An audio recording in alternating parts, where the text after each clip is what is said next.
박근혜 정부 당시 국가정보원의 특수활동비 상납 의혹을 수사하는 검찰이 이르면 이번 주부터 전직 국정원장 3명을 차례로 소환합니다.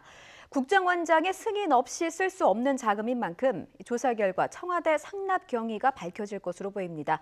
현장 연결합니다. 조용선 기자. 네, 서울중앙지방검찰청에 나와 있습니다. 박근혜 정부 당시 국정원장 3명 언제쯤 검찰에 소환될까요? 네, 검찰은 남재준, 이병기, 이병우 전 국정원장 3명을 피의자 신분으로 소환하기로 방침을 정하고 구체적인 날짜를 조율하고 있습니다. 검찰 관계자는 원장들의 공여자로 특정된 상황에서 조사가 반드시 필요하다며 박 전 대통령 조사에 앞서 부르는 것은 당연하다고 밝혔습니다. 때문에 이르면 이번 주부터 전직 국정원장들을 잇따라 소환해 박 전 대통령으로부터 지시를 받아 특수활동비를 지급했는지 확인할 것으로 보입니다. 국정원 조직 특성상 국정원장 허락 없이 특수활동비를 청와대에 건네기 어렵기 때문입니다.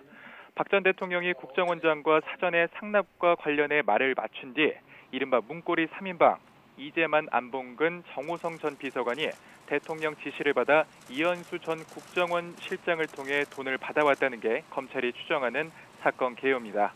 이른바 문고리 3인방이 지시를 인정한 상황에서 전직 국정원장들까지 대통령의 지시를 인정하면 박 전 대통령은 뇌물수수 혐의를 피해가기 어려울 것으로 보입니다. 국정원의 특수활동비 사용처에 대해서도 한창 수사가 진행 중인데 지금 어떤 이야기들이 나오고 있습니까? 우선 검찰은 특수활동비 일부가 이른바 문고리 3인방에게 명절 격려금으로 쓰였다는 진술을 확보하고 사실 여부를 확인하고 있습니다. 검찰은 구속된 이재만 전 비서관 등에게서 박 전 대통령으로부터 4년 동안 3억 6천만 원을 명절 떡값 형식으로 받았다는 진술을 확보한 것으로 전해졌습니다. 또 이 돈은 국정원 특수활동비인 것으로 안다는 진술도 받아낸 것으로 전해졌습니다. 하지만 검찰은 3명의 진술이 일치하지 않는 데다 뇌물수수 혐의라는 불리한 상황을 모면하기 위해 꺼낸 주장일 수 있어서 일단 신빙성은 높지 않다고 보고 있습니다.